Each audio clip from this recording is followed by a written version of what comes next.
नमस्ते दोस्तों, आपका स्वागत है। नमस्ते दोस्तों, आपका स्वागत है। हमारी किताब अक्टूबर जंक्शन में सफ़र बहुत अच्छे से चल रहा है। उम्मीद है आप स्वस्थ होंगे।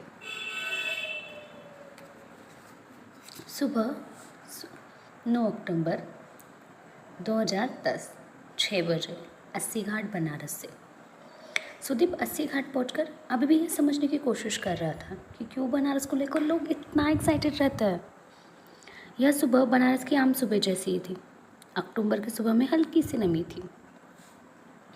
सुदीप ने चाय लेकर जहाँ तक नजर जा सकती थी वहाँ तक देखने की कोशिश करने लगा। वह टहलते हुए 80 से दशाश्वमेध घाट की तरफ बढ़ रहा था। बीच बीच में रुक कर लोगों की बातें भी सुनने की कोशिश कर रहा था। पूरी दुनिया से आए हुए लोग बनारस की बड़ी उम्मीद अपने जवाब का इंतज़ार कर रहे थे। मुंशी घाट पर कोई पंडा किसी को ऐसा समझा रहा था जैसे पूरी दुनिया का सच उसको ही पता हो। वह अपनी भोजपुरी छोड़कर खड़ी हिंदी और अंग्रेज़ी में समझाने की कोशिश कर रहा था। देखिए सर, बनारस भूकंप प्रूफ है। पूरी दुनिया में प्रलय आ जाएगी लेकिन बनारस को कोई कुछ नहीं उखाड़ पाएगा। पंडा जिसको समझा रहा था उसमें कुछ फिरंगी भी थे। उनको कुछ समझ नहीं आ रहा था, लेकिन बनारस की बखूबी ही यही है कि यहाँ आकर आदमी वह समझ लेता है जो उसको समझना होता है। पंडे ने अपनी बात जारी रखी। देखिए सर, बनारस फील करने वाला सिटी है। पंडे ने फिरंगी का हाथ लेकर अपने सीने पर रखा और बोला, madam this is Banaras. Banaras is here, feel it. फिरंगी लड़की ने अपना साथ वाले लड़के की तरफ मुस्कुरा कर देखा। लड़के ने भी पंडे के सीने पर हाथ रख दिया। पंडे ने लाल रंग का टीका निकालकर फिरंगी लड़की और लड़की के माथे पर लगा दी और बोला, lord Shiva is great, now give 100 rupee note, lakh rupee bill blessings in 100 rupees only. सूर्य थोड़ा सा आगे बढ़ा। उसको शीशे के सामने दाढ़ी कटवाते बाल बनवाते लोग दिखे। बाल काटते काटते नए बैठे हुए आदमी को भारत की पॉलिटिक्स के बारे में कुछ समझा रहा था। मनमोहना सोनिया के पपेट हो जे 2019 चुनावे बड़े कांग्रेस या प्रियंका ने उतारी, बीजेपी वाले घंटा बजाते रह जाई, राजनाथ के बस के न हो। सुदीप के लिए सब बातें नहीं थी। वह वही दशाश्वमेध घाट के पास आकर बैठ गया। उसको देखते उसके कुछ पंडों ने पूजा पाठ के लिए घेर लिया, लेकिन सुदीप पर उनकी बातों का असर नहीं हुआ। इतने में एक लड़का उसके पास आया और पूछा, सर माल गांजा चाहिए? एकदम A1 माल है सर। सर पास में एक कमरा भी है, वही मार लीजिएगा। एक बार मारेंगे सीधे भोलेनाथ से कांटेक्ट हो जाएगा। सुदीप ने उस लड़के से माल खरीदा। वह लड़का सुदीप को एक कमरे में ले गया। उस कमरे में पहले 2 फिरंगी पड़े हुए थे। कमरे में हल्का सा धुआं था। सुदीप के कमरे में घुसते ही फिरंगी बोला, बम बम बोले।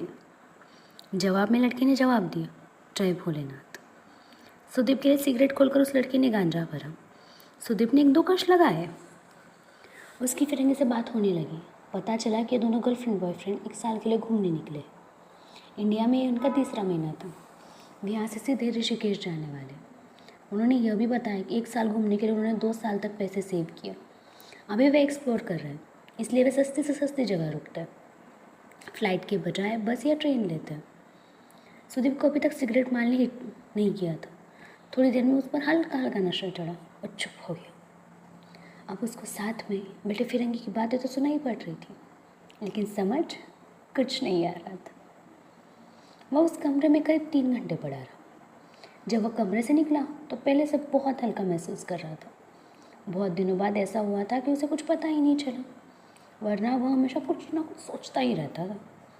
वो कमरा इतनी गलियों से होकर जाता था कि उसको पता ही नहीं था घाट किस हिस्से में। लोगों से पूछ कर वह किसी तरह बाहर निकला। उसको बहुत ज़ोर से भूख लग रही थी। गली से निकलते हुए कचौरी की एक दुकान दिखी जहाँ बहुत भीड़ लगी हुई थी। वहाँ एक बाप अपने बेटे को लेकर आया था। यह देखकर सुदीप रुका, कचौरी खाई। गली से बाहर निकलते ही उसने PCO ढूंढकर अपने पापा का नंबर डायल किया। हालांकि PCO ढूंढने के लिए उसको अच्छा खासा घूमना पड़ा, क्योंकि सबके पास मोबाइल होने की वजह से PCO का बिज़नेस बहुत बचा नहीं था। पापा से कुल बात हुई 2 रुपये की, लेकिन सुदीप के पास 100 रुपये का नोट था। PCO पर आंटी बैठी थी और 100 रुपये का नोट देखकर नाराज़ हो गई। सुदीप ने उससे कहा, और छुट्टे पैसे ला रहा है, तब तक आप 100 रुपये रख लीजिए। सुदीप ने छुट्टे कराने की कोशिश नहीं की। वो अपने होटल वापस लौट गया। होटल पहुंचकर उसको बहुत अच्छी नींद आई। उसको नींद करीब 5 बजे खुली। अब 9 अक्टूबर 2010 शाम 6 बजे 80 घाट बनारस। सुदीप जब घाट पर पहुंचा, चित्रा वहाँ पहले ही बैठी हुई थी। सुदीप चित्रा के पड़ोस में जाकर बैठ गया और बोला, एक बोरिंग सा सवाल पूछूं? चित्रा उसको देखकर हल्का सा चौंकी और बोली, ओह द सुदीप यादव जी। सवाल बाद में, ये बताओ चाय पियोगे? अभी एक कुल्हड़ वाली चाय पी पाए कि नहीं? हाँ सुबह पी थी, एक और पियो, तुम भी क्या याद करोगे? चित्रा ने अपना हाथ आगे बढ़ा दिया। दुनिया में आने के बाद दोनों ने पहली बार एक दूसरे को छुआ था। अगर ये लव स्टोरी होती तो इस पल को यही फ्रीज हो जाना चाहिए था, लेकिन ऐसा कुछ हुआ नहीं। तो कैसा लग रहा है बनारस तुम्हें? चित्रा ने पूछा। कल से अच्छा लगा आज।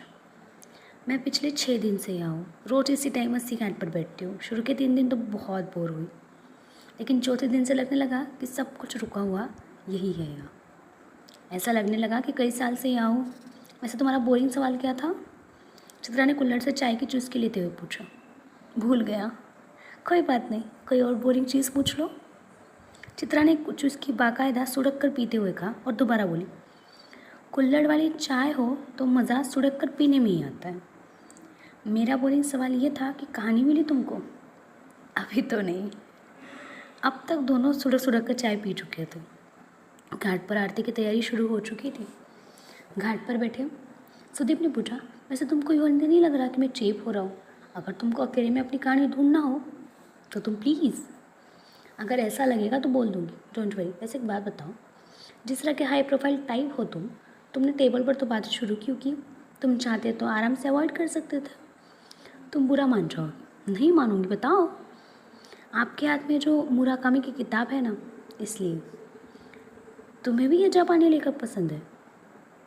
मैंने अभी तक इनकी बस एक किताब पढ़ी, what we talk about when we talk about training. मुझे बड़ा सही लगा था पढ़कर कि कैसे 32 साल की उम्र में इसने अपना कैफ़े बंद करके फुल टाइम लिखने का फ़ैसला किया।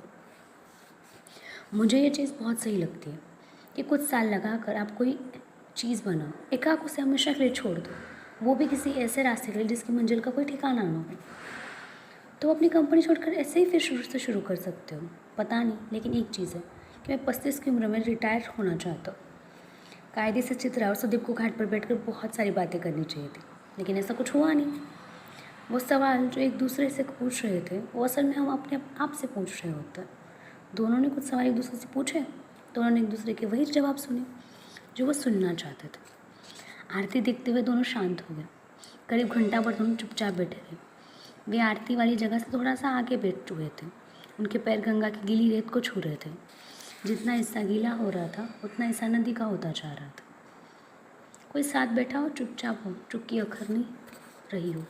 ऐसी शामें कभी कभार आती है जब कोई जल्दबाजी ना हो, कुछ ना कुछ बोलने रहना है, वरना अक्सर दिमाग को प्रेशर होता है कि बातों को थमने न दे। वो बड़ी अच्छी बातें करता है या वह बड़ी अच्छी करती है कि बजाय कभी कोई यह क्यों नहीं बोलता कि उसके साथ बैठकर चुप रहना अच्छा लगता है। किसी के साथ बैठकर चुप हो जाना, इस दुनिया को रत्ती भर भी बदलने की कोशिश भी न करना, ये तो प्यार है। करीब 9 बजे तक सुदीप ने उठकर चलने का सोचा तो देखा कि चित्रा की आंखों में आंसू है। सुदीप ने आंसू के बारे में पूछना ठीक नहीं लगा। चित्रा को पता चल चुका था कि सुदीप ने उसके आंसू देख लिए हैं। मैं चला जाता हूँ अगर तुमको रोना हो तो। हाँ, बहुत अच्छा लगा तुमसे मिलकर। ये मेरा कार्ड है, मैं परसों तक यहाँ रुक रहा हूँ, कल तो सारनाथ जाऊँगा। अबर तक तो हो तो मिलते हैं। मेरा मोबाइल बंद रहेगा इसलिए मैंने अपने होटल का नंबर लिख दिया है। सुदीप वहाँ से चला गया। चित्रा ने उसको पलट कर नहीं देखा। सुदीप ने पलट कर चित्रा को देखा। 10 अक्टूबर 2010। अगले दिन सुदीप अपने प्रोग्राम के हिसाब से सारनाथ घूमा। वो बनारस क्यों आया था? इसकी सही वजह यही थी कि वो आजकल अपने बिजनेस को आगे बढ़ाने को लेकर बहुत पैनिक करने लगा था। वो आजकल एंटी डिप्रेशन दवाइयाँ ले रहा था। उसको एक डॉक्टर ने सलाह दी थी कि कुछ दिन वो अपने आप को इस दुनिया से एकदम काट ले। सुदीप के बारे में कुछ बताना चलूँ कि सुदीप ने किसी IIT या IIS में पढ़ाई नहीं की थी, बल्कि वो 12वीं क्लास तक ही पढ़ा था, ग्रेजुएट भी नहीं था। सुदीप बचपन से मैथ्स में बहुत अच्छा था। ओलंपियाड में बहुत अच्छा परफॉर्म किया था। उसको मैथ्स के नंबर ऐसे समझ आते थे जैसे नंबर नौकर लोग हों जिनकी शक्ल वो पहचानता हो। सुदीप को अखबार में आने वाले कंपनी के शेयर प्राइस याद हो जाते थे। वो शेयर वाले पन्ने को घंटों पढ़ता था। धीरे धीरे उसका शेयर में इतना इंटरेस्ट बढ़ गया कि दलाल स्ट्रीट नाम की मैगजीन लखनऊ में सबसे पहले खरीद कर पढ़ लेता था। जितना भी कुछ ऑनलाइन मिलता वह सब कुछ पढ़ जाता। वह शेयर मार्केट में बिना पैसा लगाए भी इसको गेम की तरह खेलता कि अगर उसने इतने पैसे लगाए होते तो कितने हो जाते। उसने अपने दोस्तों से पैसे उधार लेकर मार्केट में पैसे लगाना शुरू किया। धीरे धीरे इस खेल का वो बड़ा खिलाड़ी हो गया। 12th के बाद 2 साल तक वह IIT JEE की तैयारी का बहाना बनाकर शेयर में खेलता रहा। उसने ये सब इतना चुपचाप किया कि घर पर किसी को पता नहीं चला। उन 2 सालों में उसने एक सब टर्निंग पॉइंट आया कि उसको लगा कि किसी भी कॉलेज जाकर वो अपना टाइम बर्बाद करेगा।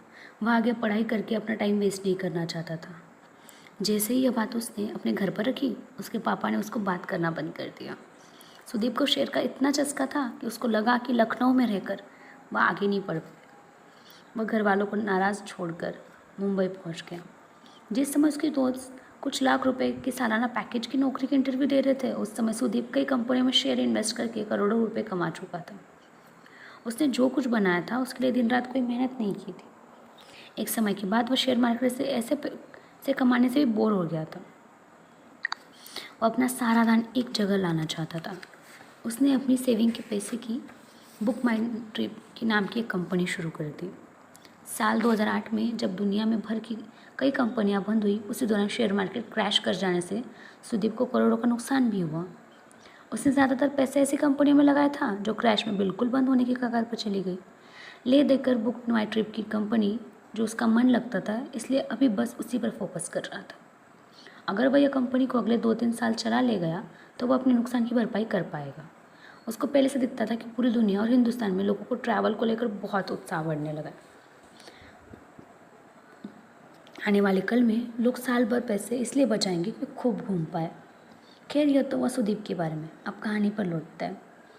अपने होटल का नंबर देने के बाद सुदीप को थोड़ी बहुत उम्मीद थी कि शायद चित्रा का कॉल आया। वह चित्रा के रोने की वजह जानना चाहता था। इसलिए नहीं कि वो उसकी कुछ मदद कर पाए, बल्कि इसलिए कि कम से कम उतनी देर उसका ध्यान कहीं और लगेगा। हम इतनी छोटी ज़िंदगी जी रहे हैं कि हम दूसरे को चुप करवाते हुए अपने आप को भी चुप करवा रहे होते हैं। चुप कराने से जब सामने वाला चुप हो जाता है तो बेचैनी और बढ़ जाती है।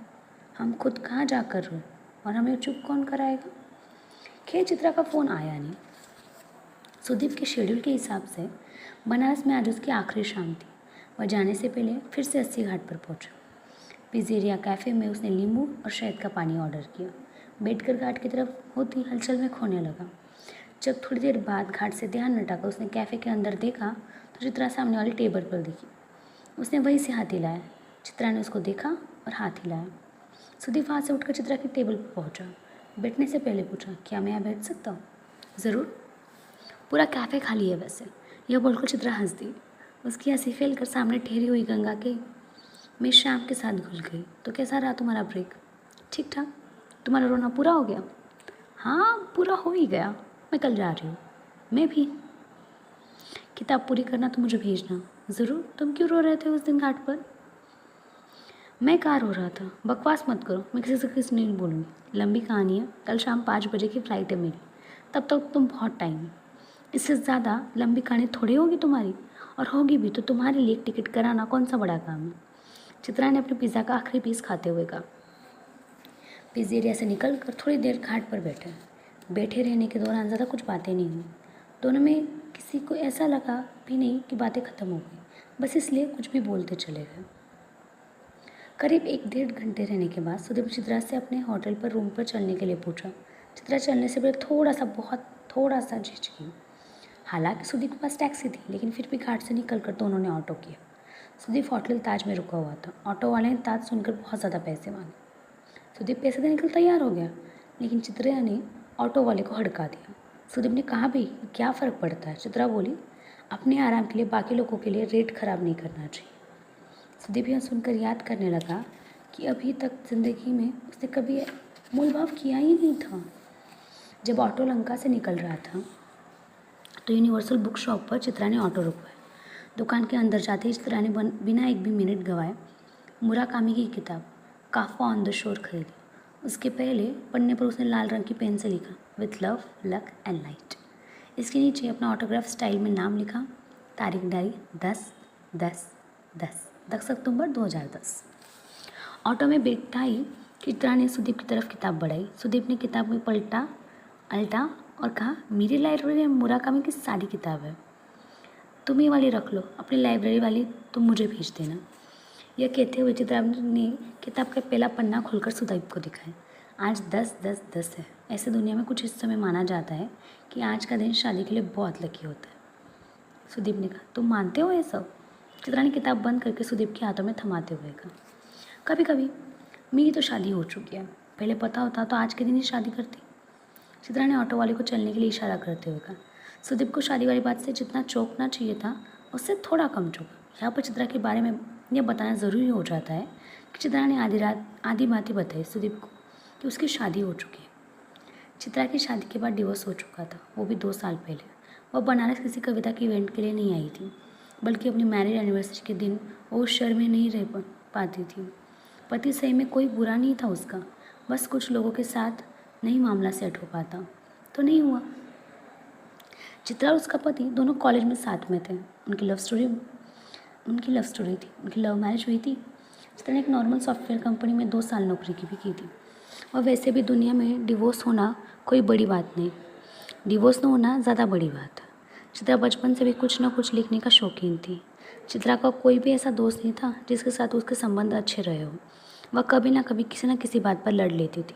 थोड़ी मुँहफट थी तो यह बात सबको अच्छी नहीं लगती थी।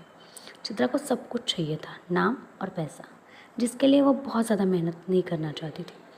उसका पति चूँकि इकलौता बैठा था, इसलिए डिवोर्स के बाद चित्रा को ठीक ठाक पैसा मिल गया था। लेकिन पैसा इतना नहीं था कि चित्रा अपनी पूरी ज़िंदगी काट सके। वह सोचती थी कि किताब लिखकर वह अमीर भी बन जाएगी और पैसे भी कमा लेगी। 2 साल से अपनी किताब पूरी न कर पाने की वजह से वह ज़िंदगी में ठीक ठाक फ्रस्ट्रेटेड थी। खैर, चित्रा के बारे में जानने के बाद हम ऑटो में लौटते हैं। चित्रा और सुदीप होटल की तरफ जा रहे हैं। वे ताज रूम में जाएंगे या रेस्टोरेंट में, देखते हैं। लेकिन उससे पहले ऑटो वाले ने मनोज तिवारी का गाना बदलकर लग जा गले फिर से ये हंसी रात हो ना हो चला दिया। गाना बदलते ही ऑटो के अंदर का माहौल भी बदल गया। चित्रा को पता था कि होटल रूम में जा रही है। चित्रा ने सुदीप से पूछा, क्या पीते हो तुम? मैंने पीना बंद किया हुआ है, एलर्जी है। तुम क्या पीती हो? विस्की, लेकिन कभी कभार, जब बहुत खुश होती हूँ या बहुत दुखी, ऐसे केवल पीने के लिए नहीं पीती। ऑटो ताज के बाहर रुका। चित्रा ने फटाफट अपने पर्स से निकाल कर पैसे दिए। सुदीप ने पैसे देने के लिए अपनी जेब टटोली, लेकिन जब तक वो पैसा चित्रा ने दे दिए थे। उसको जेब टटोलते देख चित्रा ने बोला, वह बाद में कभी कहीं कॉफ़ी पिला दें, हिसाब बराबर हो जाएगा। दोनों होटल के अंदर घुसे। गेट पर खड़े सिक्योरिटी ने दोनों को थोड़ी अजीब नज़र से देखा। सुदीप ने पूछा कि हम लोग रेस्टोरेंट में भी बैठ सकते हैं। चित्रा ने यही कहा, आराम से रूम में बैठता। सुदीप को थोड़ा अजीब लग रहा था। अजीब नहीं लगता अगर उसको पता ना होता कि चित्रा शादी हो चुकी है। ऐसे तो लड़कियों के साथ रुकना सुदीप के लिए कुछ नया नहीं था। वैसे ही बहुत सी लड़कियां उसको मिलती थी, मैं उससे ज़्यादा उसके पैसे में इंटरेस्टेड थी। ये बात सुदीप को भी अच्छे से पता थी। सुदीप के लिए लड़कियों के साथ सोना या रुकना कोई लाइफ का बड़ा सवाल नहीं था जिसके बारे में उसे 1 सेकंड भी सोचना पड़े। कमरे में जाते ही चित्रा ने टीवी ऑन कर दिया। सुदीप वॉशरूम में मुंह हाथ धोने चला गया। शीशे के सामने उसने अपने आप को थोड़ी देर देखा। वह कुछ नहीं सोच पा रहा था। जब वह वॉशरूम से लौटा तो चित्रा आराम से बिस्तर पर टेक लगाकर पसर चुकी थी। सुदीप ने पूछा, क्या क्या ऑर्डर करना है? बस कुछ खाने को कर दो, दारू है मेरे पास। यह कहते हुए चित्रा ने अपने बैग की तरफ इशारा किया। क्या बात है, दारू बैग में लेकर चलती हो? अरे नहीं, आज बहुत अच्छा दिन है, इसलिए सोचा था कि आज पी जाएगी। ऐसा क्या है आज? कहानी का एंड मिल गया। वैसे भी अकेले पीती बैठकर इससे अच्छा है कंपनी मिल गई। लेकिन मैं तो पीऊँगा नहीं, मुझे एलर्जी होती है। ऐसा है, एलर्जी की दवा भी है मेरे पास। दारू पी लो फिर खा लेना, एक दिन में ऐसा कुछ नहीं हो जाएगा। चित्रा ने इतना कहने के बाद सुदीप पर थोड़ा सा भी जोर नहीं डाला। जोर डाला होता तो शायद नहीं पीता, लेकिन चित्रा ने स्टाइल में पूछा, सुदीप मना करने का सवाल ही नहीं उठता। अगले 5 मिनट में दोनों पहला चीयर्स कर चुके थे। Cheers to your book, Sudeep बोला। तो अब बताओ, उस दिन तुम क्यों रो रहे थे? तुम्हें गलतफहमी हुई है, मैं कहाँ रो रहा था। देखो बेटा सुदीप, ऐसा है मानो तुम बड़े बिजनेसमैन हो गए, लेकिन मैं छोटी मोटी से राइटर तो हूँ। कब कौन रो रहा है पता चल जाता है, नाटक मत करो और बताओ। इसके बाद सुदीप यादव ने अपनी पूरी राम कहानी बताई। सुदीप की कहानी में कोई हीरोइन नहीं थी, उसके पास टाइम नहीं था। इन सब के लिए उसके बहुत कम दोस्त थे, जो भी थे उसके पैसे की वजह से दूर हो गए थे। हालांकि कुछ दोस्त ऐसे थे जो हमेशा उसको ज़मीन पर रखते थे। जब भी उसको लगने लगता था कि उसकी ज़िंदगी में बहुत नाम और पैसा कमा लिया है, वो अपने सबसे करीब दोस्त के पास जाता, उसको बोलता था कि वो उसे गाली दे। सुदीप को पता था कि आसमान में है, लेकिन एक पाँव ज़मीन पर रखना चाहता था। इसलिए वो बड़ी बड़ी पार्टी में बोर होता था, क्योंकि 99% लोग जो उससे मिलते थे उसका अपना आइडिया बेचना चाहते थे। वह अब तक एक भी बिजनेस पर टिका नहीं था, इसलिए 2008 में शेयर मार्केट क्रैश के बाद वह बस अपनी वेबसाइट बुक माई ट्रिप को दुनिया में सबसे बड़ी वेबसाइट बनाना चाहता था। वह एक जगह फोकस करना चाहता था। उसको लगता था कि एक हर कंपनी बस उसके खरीदी बेची है, खुद कभी लग कर कोई ऐसी कंपनी खड़ी नहीं की जो भारत की सबसे बड़ी कंपनियों में से एक हो जाए। सुदीप अपने आप को ये प्रूव करना चाहता था। 2008 में अमेरिका में बड़े बैंक बंद हो रहे थे। इस चक्कर में पूरी दुनिया की हर इकोनॉमी में पर उसका असर पड़ा था। लोगों ने ट्रैवल कम कर दिया। अभी ऑनलाइन पेमेंट करने में लोगों को उतना भरोसा नहीं था, इसलिए भी सुदीप की वेबसाइट का ट्रैफिक नहीं बढ़ा था। उसकी कंपनी की वैल्यू करोड़ों में थी। उसको कुछ लोग पैसे देकर उसकी कंपनी के शेयर लेना चाहते थे, लेकिन सुदीप कि अगर बाहर से पैसा लेगा तो उसको बाहर वालों की बात को भी सुनना पड़ेगा। दिक्कत यह थी कि अभी सुदीप को बिजनेस जिस स्टेज में था वो बिना पैसा डाले बिजनेस आगे नहीं बढ़ सकता था। मैं बनारस इसीलिए आया था कि शांति से बैठकर सोच पाऊँ कि मुझे अपने शेयर बेचने हैं क्या नहीं। सुदीप ने शाम को तीसरा पैक ख़त्म करते हुए क्या क्या सोचा है तुमने? मन तो नहीं है, लेकिन आगे बिजनेस एक्सपांड करने के लिए बहुत पैसा चाहिए। वो बिना शेयर बेचे आएंगे। इतनी बातचीत में बात 4 पैक तक आ चुकी। सुदीप ने उठकर सामने शीशे से पर्दा हटा दिया। होटल के में अक्सर शहर झिलमिलाते हुए सुंदर दिखता है। सुदीप 5 मिनट तक कमरे की खिड़की से बाहर सड़क पर और आसमान में दिखता रहा। सुदीप जब पर्दा हटाकर घूमा तो न केवल उसकी आंखों में बल्कि गालों पर भी आंसू थे। चित्रा ने बढ़कर उसके गालों गले लगाने का सोचा, लेकिन लगाया नहीं। हालांकि यह वो मोमेंट था जब चित्रा सुदीप के पास आ सकती थी, उसको कुछ पूछ सकती थी, बता सकती थी, वह गले लगा सकती थी, उसको समझा सकती थी। कोई बात नहीं, सब एक दिन ठीक हो जाएगा, सब कुछ एक दिन ठीक हो जाएगा, इस उम्मीद पर एक नहीं न जाने कितनी दुनिया चल रही होगी। चित्रा वही बेड पर के पास पड़े टॉवेल को उठाकर सुदीप को दे सकती थी, लेकिन ऐसा भी कुछ नहीं हुआ। चित्रा ने एक बार फिर सुदीप को गले लगाने का सोचा। तौलिया उठाकर आगे करती हूँ। सुदीप ने तौलिए से अपना चेहरा ढक लिया। सुदीप ने अगर अपने चेहरे को ढका नहीं होता तो चित्रा कभी उसे गले लगाने की हिम्मत नहीं कर पाती। चित्रा ने सुदीप को गले लगा लिया। सुदीप और चित्रा एक दूसरे को गले लगाए वैसे ही कुछ देर खड़े रहे। हम कुछ काम क्यों नहीं करते, एकदम वही काम क्यों कर लेते हैं जिसकी वजह से कोई ठोस वजह कभी किसी को पता नहीं चलती।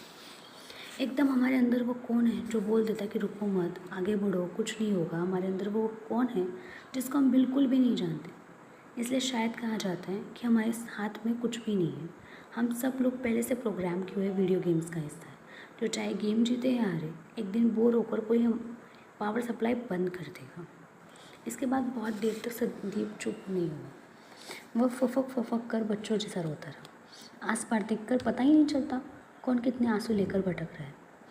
हमें सामने वाले का सब कुछ पता होता है, बस आंसुओं का हिसाब किताब कोई करता नहीं। दुनिया आंसुओं का हिसाब किताब कर लेती तो जीना थोड़ा आसान हो जाता।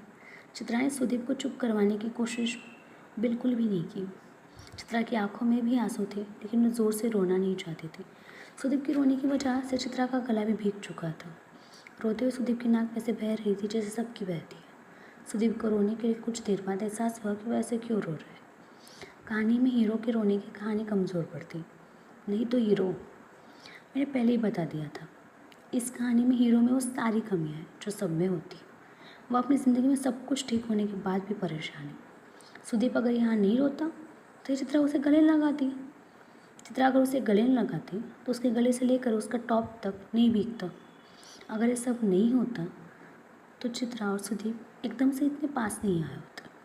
सुदीप को 4 पैक भर रोने के बाद समझ आया कि वो बहुत हल्का महसूस कर रहा है। अब उसको चित्रा के पास से उठ जाना चाहिए। उठने से पहले उसने कहा, तुम ये सब किसी कहानी में तो नहीं लिखने वाली? चित्रा ने बड़ी ईमानदारी से कहा, पता नहीं, लेकिन सीन अच्छा है। फिर दोनों हंस पड़े। सुदीप के जाने से पहले चित्रा वॉशरूम गई। उसने अपना मुंह धोया और ठीक उतनी देर अपने चेहरे में शीशे में देखा जितनी देर सुदीप ने चेखा था। वॉशरूम के शीशे ने वो शक्ल देखी जो चित्रा छुपा रही थी। सुदीप अब तक बिल्कुल नॉर्मल हो चुका था। उसने टीवी अनम्यूट किया। वहाँ अनजाना अनजानी फिल्म का गाना तुझे भुला दिया चल रहा था। तुम किस लिए रो रही थी उस दिन? बस यार ऐसे ही, मेरी लाइफ में इतनी बड़ी टेंशन नहीं है तुम्हारे जैसी। फिर भी पति कैसा है तुम्हारा? बहुत अच्छा था मतलब 2 साल पहले डिवोर्स हो चुका है। डिवोर्स हो चुका है, फिर क्यों रो रही थी? सुधीर ने हल्का सा मजाक के अंदाज में पूछा। पति के लिए थोड़ी कोई रोता है यार, अच्छा पति नहीं मिला तो छोड़ दो, आगे बढ़ो, उसमें क्या है? लड़कियों के लिए इतना आसान होता है क्या? फिर रो क्यों रही थी? मुझे ऐसे ही रोना आ जाता है बिना किसी वजह के। पक्का? हाँ पक्का। कुछ खाने का ऑर्डर कर दो, खाना खाने के बाद बताना क्यों रो रही है। चित्रा मना कर सकती थी लेकिन उसे नहीं बताना कि वह रो क्यों रही थी। लेकिन फिर पता नहीं क्या सोच कर उसने कहा, कल सुबह सुबह घाट पर नाव में बताऊंगी। बोलो चलेगा तुम्हें? एक दिन में एक का ही रोना काफ़ी नहीं है। सुदीप तुरंत तैयार हो गया। सुदीप के मन में आया कि वो पूछे क्या रात के 1 बज चुके हैं, वह इतनी अपने कमरे पर जाएगी? सुबह वो उसको कहाँ से लेगा? चित्रा इतना कुछ नहीं सोच रही थी। सुबह यहीं से चलेगी, तुम्हें होटल से लेना है? सुदीप ने पूछा। 1 बज ही रहा है, 5:30 पर निकल लेंगे यहीं से। तुम्हें सोना है? नहीं मुझे नहीं सोना। तो ये बताओ, तुमने 35 की उम्र में रिटायर होने का सोच रखा है, करोगे क्या रिटायर होकर? तुम मजाक उड़ाओ। अरे बताओ यादव जी। यार रिटायर मतलब रिटायर, कुछ करना ही क्यों है? कुछ करना ही ना पड़े इसलिए रिटायर होना है चित्रा पाठक जी। फिर भी टाइम पास कैसे करोगे, बोर नहीं हो जाओगे? नहीं, दिन भर बैठकर चिल करूँगा, अपने बच्चों के साथ खेलूँगा, घर के खेत में फूल पत्तों को पानी दूंगा, मुराकामी की बची हुई किताब पढ़ूंगा। तब तो तुम्हारी किताब आ गई तो वो भी पढ़ूंगा। इतने बोरिंग तुम दिखते तो नहीं हो यादव जी। इसमें बोरिंग वाली क्या बात है पाठक जी? रिटायर होने का आइडिया ही इतना बोरिंग है। आप पागल है पाठक जी। सोचो 35 की उम्र में आदमी एकदम नासाज, नॉर्मल आदमी उस समय अपने बच्चे के एडमिशन्स लेकर उसके करियर तक की ज़्यादा मेहनत कर रहा होता है। ये वही उम्र है जब माँ बाप बूढ़े हो रहे होते हैं। सबको पता है कि माँ बाप बूढ़े हो रहे हैं, फिर भी आदमी उनको टाइम नहीं दे पाता। इन शॉर्ट आदमी अपने पास्ट और फ्यूचर दोनों बीच में पीस रहा होता है। चलो मान ली तुम्हारी बात, तुम्हें इतनी अटेंशन की आदत पड़ चुकी है, इतने लोग जानते हैं तुम्हें, तुम्हारे इतने सारे फैंस हैं, उनका क्या करोगे? उसके पीछे कैसे छुड़ाओगे? लग रहा है मेरे बारे में सब कुछ गूगल कर लिया तुम। और क्या? लेकिन एक बात है, क्या? तुम अपने ट्विटर और फेसबुक प्रोफाइल से कितने अलग हो?